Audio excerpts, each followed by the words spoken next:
결혼 8년 차인 한 남편의 글을 소개해 드립니다. 글을 조금 다듬어 고쳤습니다. 저는 3년 전에 이혼의 위기를 심각하게 겪었습니다. 그 심적 고통이야 경험하지 않으면 말로 못하지요.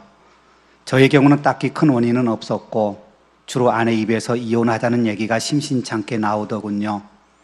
저도 회사 생활과 집안의 일들로 지쳐 있었던 때라 맞받아쳤고요. 그리고 각방을 쓰고 말도 안 하기 시작했습니다. 대화가 없다 보니 서로에 대한 불신은 갈수록 커갔고요. 사소한 일에도 서로가 믿게만 보이기 시작했죠. 그러면서 감정이 쌓여 암묵적으로 이혼의 타이밍만 잡고 있었습니다. 그런데 어린 아이도 눈치가 있는지 언제부턴가 시무룩해지고 짜증도 잘 내고 잘 울고 그러더라고요. 그런 아이를 보면 아내는 더 화를 불같이 내더군요. 계속 싸움의 연속이었습니다. 아이가 그러는 걸 보면 그러는 것이 우리 부부 때문에 그런다는 걸 뻔히 알면서도요. 저는 가끔 외박도 했네요. 그런데 바가지 긁을 때가 좋은 거라고 저에 대해 정내미가 떨어졌는지 외박하고 들어가도 신경도 안 쓰더라고요. 결국 파국으로 치닫는 상황이었답니다. 그러기를 몇 달, 하루는 퇴근길에 어떤 과일 아주머니가 떨이라고 하면서 귤을 사달라고 간곡하게 부탁하기에 사서 집으로 들어갔답니다. 그리고 주방 식탁에 올려놓고 욕실로 바로 들어가 씻고 나오는데 아내가 내가 사온 귤을 까먹고 있더라고요. 몇 개를 까먹더니 귤이 참 맛있네 하며 방으로 쑥 들어가더군요. 순간 제 머리를 쾅 치듯이 하나의 생각이 떠오르더군요.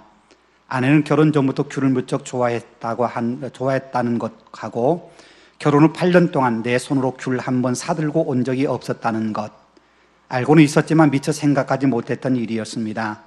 이 순간 뭔가 깨달음이 있었습니다.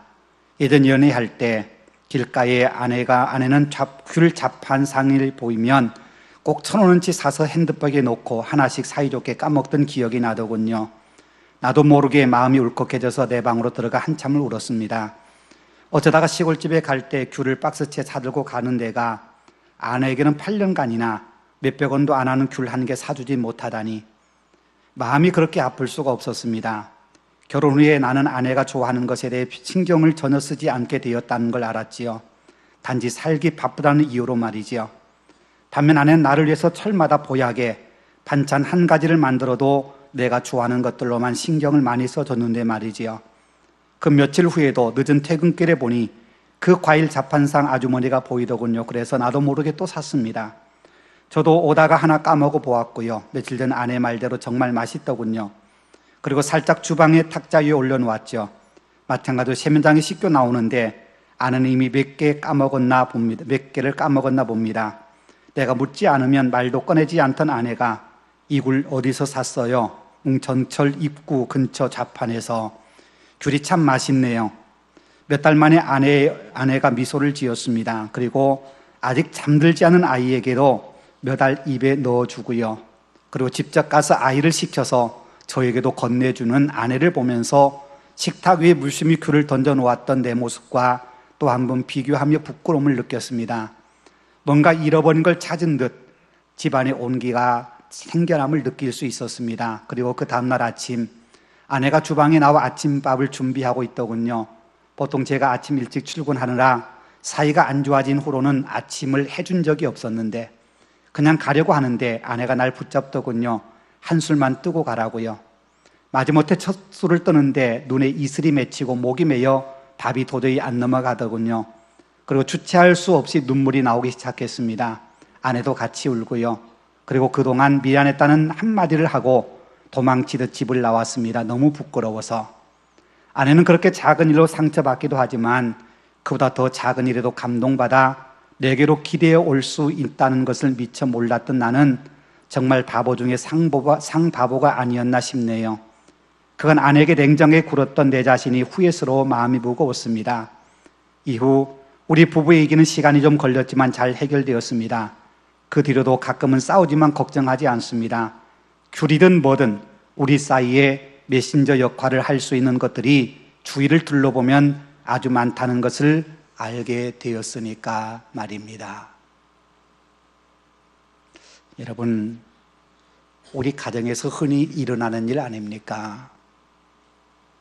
우리는 행복을 꿈꾸며 결혼하고 행복이 지속되기를 바라며 살지만 우리가 꿈꾸고 바라는 것처럼 우리의 가정이 언제나 행복이 넘치는 것만은 아닙니다. 서로 갈등하고 다투면서 힘든 시간들을 보내는 경우가 참 많습니다. 물론 우리도 잘 압니다. 갈등하고 다투면 서로에게 손해고 서로에게 힘들다는 것을 말입니다. 앞에서 읽어드린 부부처럼 서로 갈등이 되는 이유는 아주 단순하고 작은 것들 때문이기도 합니다. 단순하고 작은 것이지만 그걸 해결하려는 노력이 있어야 되는데 그렇지 못하면 그 힘든 시간이 오래 지속되고 나중에는 서로 갈라서는 상황까지 다다르기도 합니다. 이런 이야기도 있습니다.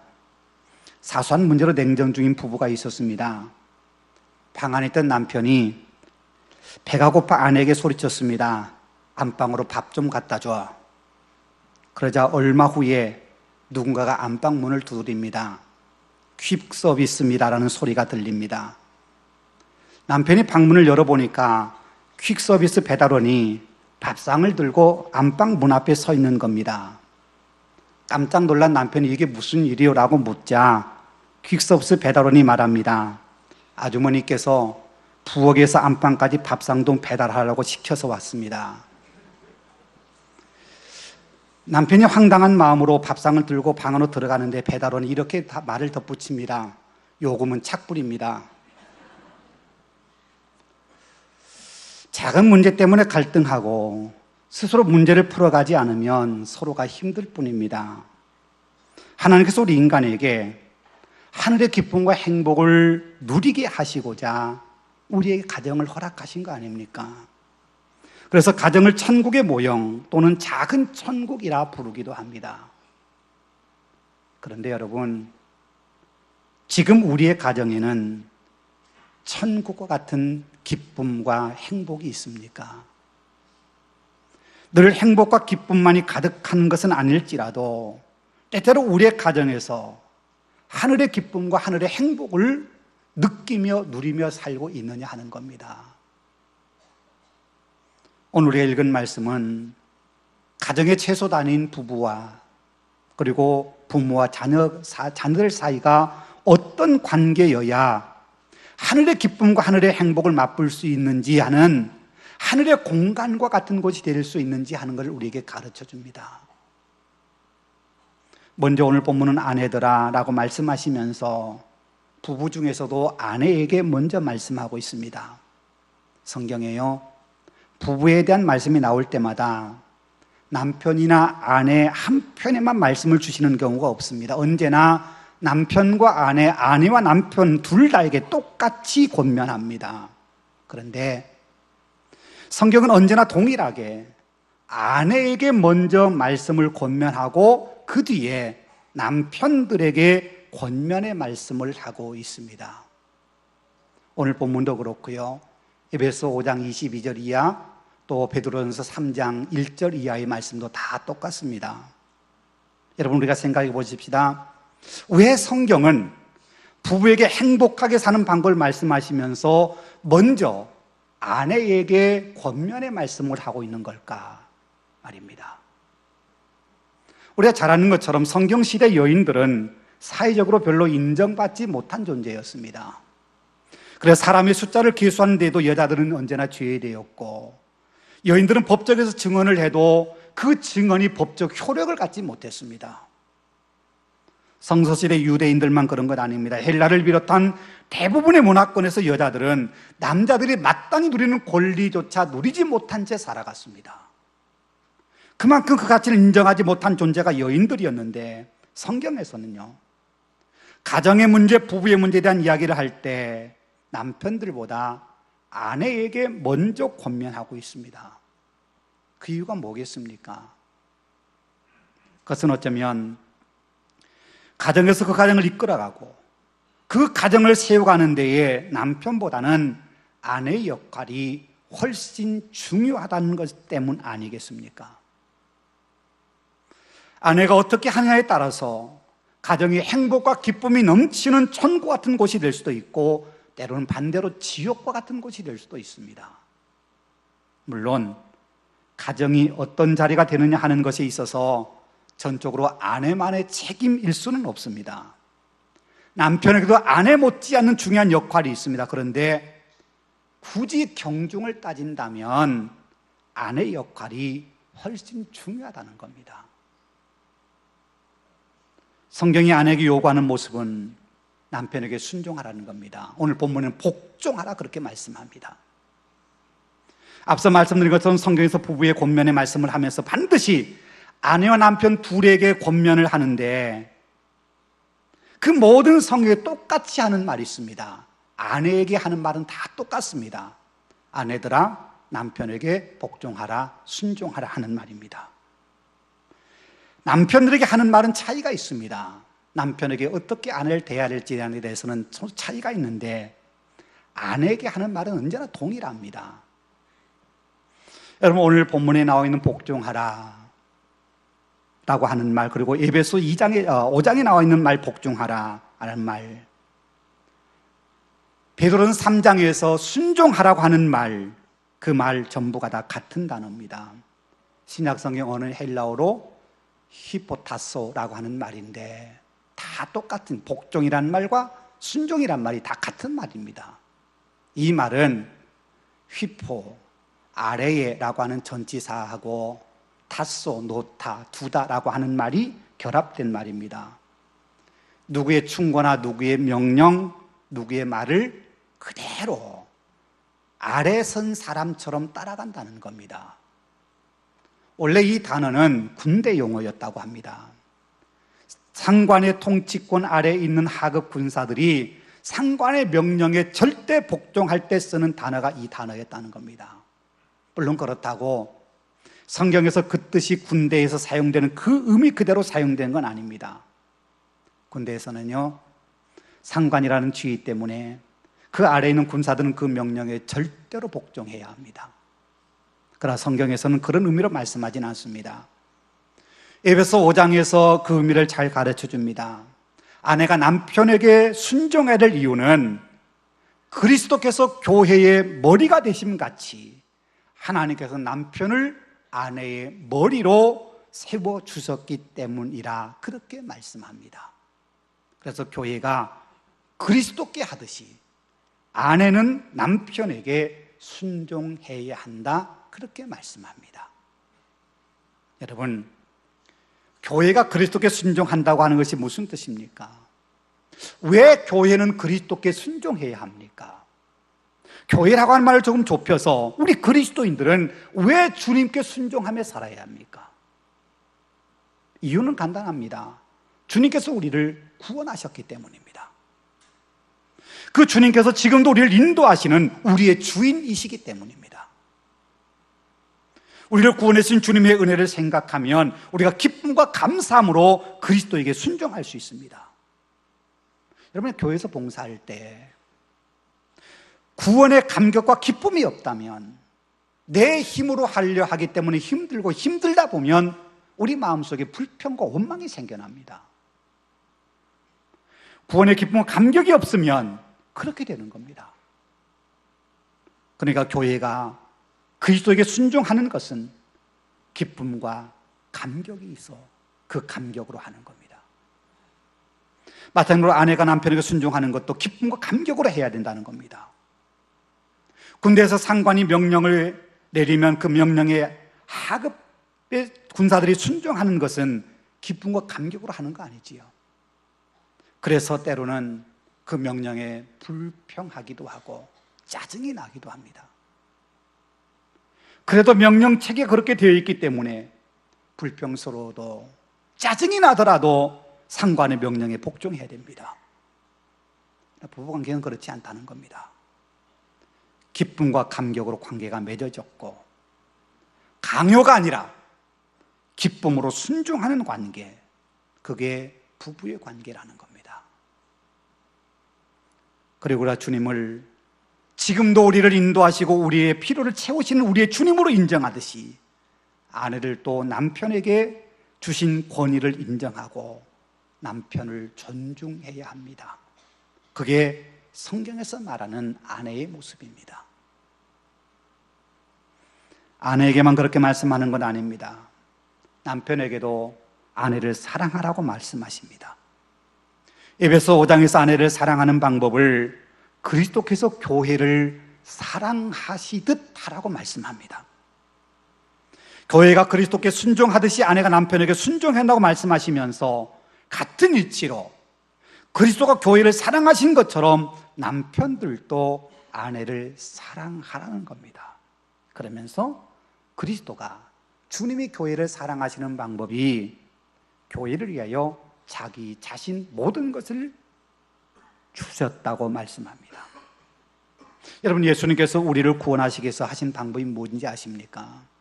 당신의 모든 걸 다 주신 겁니다. 가장 먼저는 영광의 자리를 비우시고 이 땅에 내려오셨습니다. 말씀이 육신에 우리 가운데 거하심에 영원하게 계신 말씀이신 우리 주님께서 하나님과 함께 앉아 계신 영광의 자리를 버리시고 이 땅에 오셔서 우리 인간의 모습이 되셨고 우리 인간의 모습으로 이 땅을 사셨습니다. 빌립보서 2장에서 그걸 이렇게 노래하고 있습니다. 그는 근본 하나님의 본체시나 하나님과 동등됨을 취할 것으로 여기지 아니하시고 오히려 자기를 비워 종의 형체를 가지사 사람들과 같이 되셨고 사람의 모양으로 나타나사 자기를 낮추시고 죽기까지 복종하시니 곧 십자가에 죽으심이라. 우리를 구원하신 예수님의 사랑은 당신의 모든 걸 다 희생하시고 내어주신 사랑입니다. 영광의 보좌를 버리시고 이 땅에 오셨고 낮고 천한 자리 오신 것도 모자라 당신의 생명을 십자가에서 우리를 구원하시기 위하여 기꺼이 내어주셨던 분이 우리 주님이십니다. 그 사랑 우리가 구원을 받았습니다. 남편이 아내를 사랑하는 방법이 그래야 한다는 것입니다. 자기 모든 것을 다 기꺼이 내어주는 사랑, 자신의 영광의 자리, 자신의 영광, 자존심, 자신이 가장 귀한 것까지도 기꺼이 내어줄 수 있는 사랑, 그것이 아내를 사랑해야 될 남편의 사랑이라는 겁니다. 하나님께 남편이 아내에게 그렇게 사랑하기를 원하십니다. 오늘 본문에서요, 아내를 사랑하라고 말씀할 때 사랑이라고 하는 말인 우리가 잘 아는 아가페의 사랑을 말합니다. 아가페 사랑이라고 하는 것은 무조건적인 사랑, 희생적인 사랑 아닙니까? 아내가 남편에게 순종할 때만 사랑하는 것이 아닙니다. 아내가 남편의 권위를 인정해 줄 때만 사랑하는 것 아닙니다. 우리 하나님이 그리하신 거 여러분 생각해 보십시오. 호세아 선지자를 통해서 보이신 하나님의 사랑은 당신의 백성이 하나님을 배신하고 등을 돌리고 하나님을 떠날지라도 끝까지 사랑하신 사랑이 하나님의 사랑이었습니다. 마음 아픈 사랑, 때로는 당신의 백성이 그 사랑을 거부한다 할지라도 홀로 사랑한 짝사랑하신 사랑, 그 사랑이 하나님의 사랑입니다. 우리 주님께서 우리를 사랑하신 그 사랑도 마찬가지입니다. 자신의 목숨을 내어주신 그 사랑은 교회나 당신의 백성들이 실수하거나 모자람이 있어도 책망하거나 부끄럽게 여기지 않으시고 사랑하신 사랑입니다. 실수한다 해도로 모자란 부족한 것이 있다 하더라도 그를 그 모습 그대로 인정하고 격려하여 다시 힘을 낼 수 있도록 도와주는 사랑, 그 사랑이 주님의 사랑입니다. 아내를 향한 남편의 사랑도 그래야 한다는 겁니다. 부족한 모습이 보이더라도, 혹 내가 바라는 대로 내 바람을 채우지 못한다 하더라도, 때로는 내 기대치에 미치지 못하는 것처럼 보인다 할지라도 책망하거나 멀리하는 것이 아니라 오히려 격려하고 사랑으로 채워줘야 됩니다. 그래서 아내를 사랑하라 라는 말씀에 이어서 아내를 괴롭게 하지 말라는 말씀을 덧붙여 놓았습니다. 당시 사회에서는요, 아내는, 여인은 정말 힘이 없는 존재였습니다. 사회적으로 남편이라는 울타리가 없는 여인은 거의 홀로 설 수 없는 존재였습니다. 그런 이유로 남편이 아내를 너무 막대하는 경우가 많았습니다. 폭행하기도 하고 위협을 가하기도 하고 심지어는 무관심의 희생물이 되기도 했습니다. 그렇게 함으로써 남편이 아내를 괴롭게 만들고 비탄에 빠지게 만드는 경우가 허다했습니다. 오늘 본문에서는 그렇게 아내를 괴롭게 해서는 안 된다고 말하고 있는 겁니다. 부족함이 있어도 존중하고 높여주며 가치를 인정해 주는 것이 사랑이라면 남편은 마땅히 그런 사랑으로 아내를 대해주어야 한다는 겁니다. 여러분, 그런 사랑이 있는 가정이라면 그 가정이 어찌 행복하지 않겠습니까? 아내는 남편의 권위를 인정하고 구원받은 기쁨과 감격 같은 마음으로 남편에게 순종합니다. 비록 남편이 돈을 많이 벌어오지 못해도, 내가 원하는 거 다 해주지 못한다 하더라도 남편의 권위를 인정하고 존중해 줍니다. 그리고 남편은 아내, 주님께서 우리를 위해 당신의 모든 걸 아낌없이 기꺼이 내어주신 것처럼 아내를 위해서 내 모든 걸 내어놓고 희생하며 사랑합니다. 부족한 모습이 있다 할지라도, 내가 바라는 것만큼의 나를 위해 주지 못한다 할지라도 부족한 모습 그대로 끌어안고 품어주고 감싸줍니다. 거기에다가 이해하신 말씀처럼 자녀들은 부모에게 순종합니다. 여기서 말하는 순종은 아내가 남편에게 순종하는 것과 조금 다른 의미입니다. 여기서 말하는 순종이라면 철저히 낮아져 복종하는 겁니다. 이 말의 원래 뜻은 문지기가 문을 두드리는 소리를 들으면 빨리 뛰어나가서 문을 두드리는 사람이 누구인지, 무엇 때문에 문을 두드리는 건지를 확인하고 그에게 문을 열어 영접하는 겁니다. 문을 두드리는 사람이 누구인지, 왜 두드리는지 알아내듯이 부모의 말을 귀 기울여 듣고 그 말씀 그대로 따라가는 겁니다. 그 말씀이 이치에 맞는지 맞지 않는지 따지지 않습니다. 그저 말씀 듣는 대로 그대로 순종할 뿐입니다. 그게 자녀에게 주신 하나님의 명령입니다. 그렇다면 어떤 자녀가 부모에게 그렇게 순종하는 자녀가 되겠습니까? 해답은 간단합니다. 아내가 남편의 권위를 인정하고 순종하는 모습을 보며 자란 자녀, 남편이 아내의 허물이나 부족함을 탓하지 않고 있는 모습 그대로 사랑하고 존중해 준 모습을 보고 자란 자녀, 그 자녀들이 부모에게 순종하는 것은 당연하지 않겠습니까? 그런 부모라면 자기 자녀를 또한 사랑으로 양육합니다. 부모는 자녀의 소유권자가 아닙니다. 부모는 자녀의 양육자요, 보호자요, 지지자일 뿐입니다. 부모는 하나님께서 우리 가정에 맡겨진 하나님의 선물입니다. 하나님께서 선물로 맡겨진 하나님의 소유인 자녀를 주인이신 하나님께서 기뻐하시는 모습으로 양육하는 것, 그게 부모의 책임입니다. 근데 부모가 자식을 자기 욕심의 대상으로 삼거나 자기 욕망을 대신 채워줄 존재로 착각한다면 그것은 자녀를 노엽게 하는 것입니다. 여러분 혹 분재를 좋아하십니까? 분재를 좋아하시는 분 참 많습니다. 근데 저는 분재를 별로 좋아하지 않습니다. 작은 나무를 멋진 나무로 만들어 놓은 거 보면 참 멋있고 참 아름답습니다. 보기 좋습니다. 작은 나무 하나가 어찌 그렇게 아름다운지 모릅니다. 그런데 제가 분재를 별로 좋아하지 않는 이유는 나무를 너무 인위적으로 만들었다는 겁니다. 곱게 뻗어야 할 가지를 비틀어서 자기가 원하는 방향으로 가지를 틀어버립니다. 잘하고 싶어도 잘하지 못하도록 순을 잘라버립니다. 저는 그런 분재의 모습을 보면서 오늘 우리 시대의 부모들의 모습이 아닌가 하는 생각합니다. 자기 자식을 하나님이 주신 성향과 성품과 재능대로 키우지 않고 부모가 부모의 시각으로 자녀를 이리 꽂고 저리 꽂고 휘어가면서 하나님의 작품이 아닌 자기 작품, 자기 욕망의 작품으로 만들려고 합니다.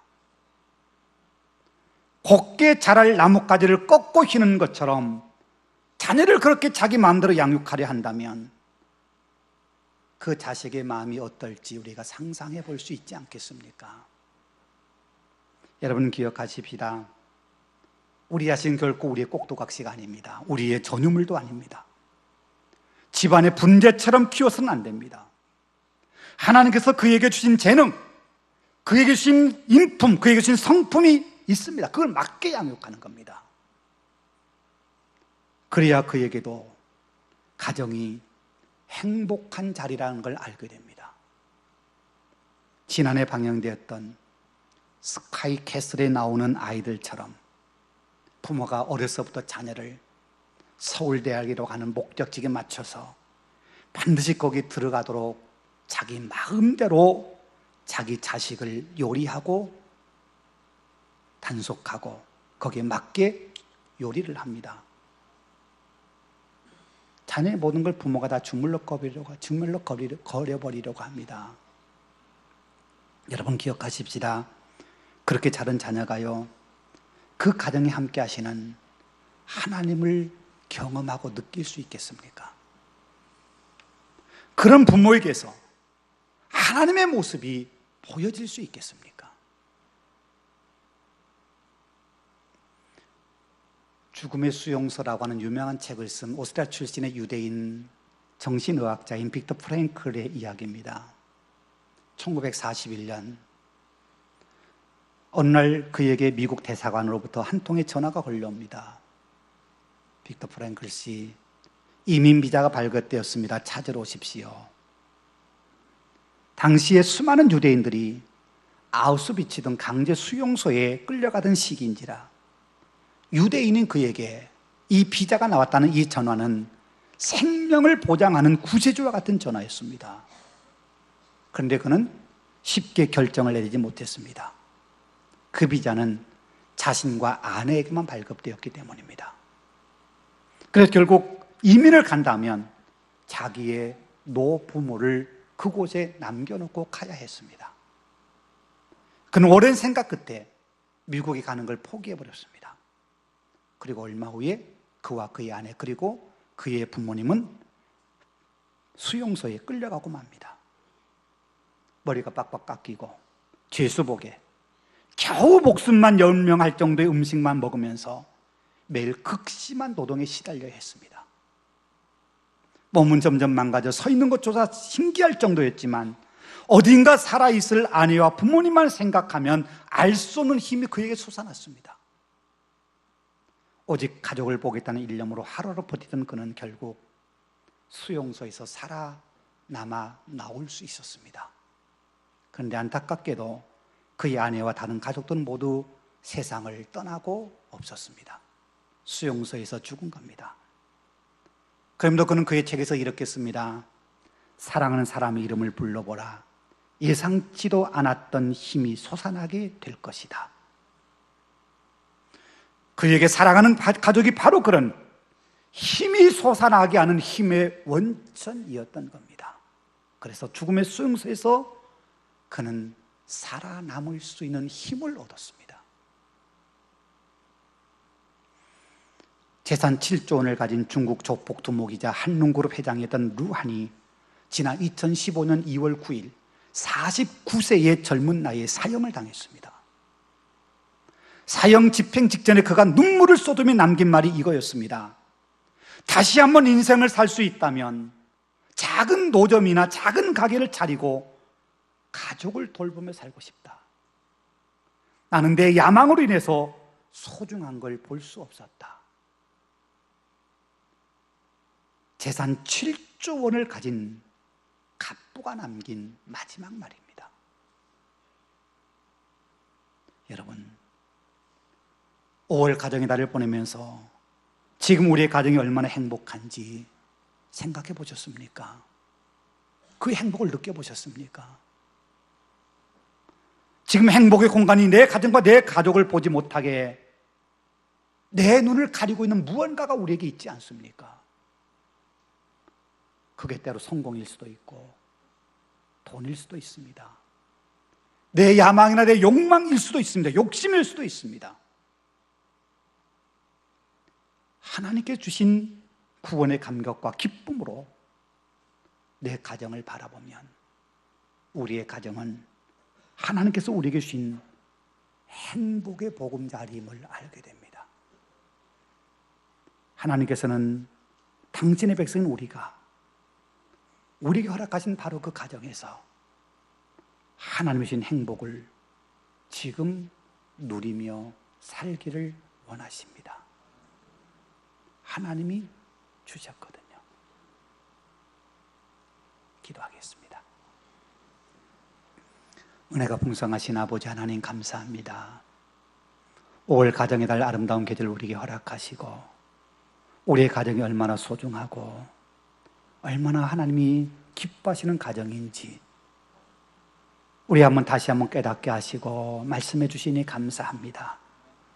행복한 가정이어야 되는데 우리 욕망 때문에 우리 욕심 때문에 가정의 행복의 보금자리 되지 못하고 욕망의 자리가 되어버린 우리의 모습은 언제 살펴봅니다. 아내들아 남편에게 복종하라. 남편들아 아내를 사랑하라. 자녀들아 부모님께 순종해라. 아비들아 자녀를 노엽게 하지 말라. 그래야 우리 가정이 행복한 가정, 행복의 보금자리 됨을 우리에게 말씀해 주셨사오니 하나님, 우리가 말씀에 순종하여 하나님 우리에게 기대하신 것처럼 우리 가정에서 하늘의 기쁨, 하늘의 행복, 하늘의 은혜를 마음껏 누릴 수 있는 복된 자리 되게 하여 주옵소서. 예수님 이름으로 기도하옵나이다. 아멘.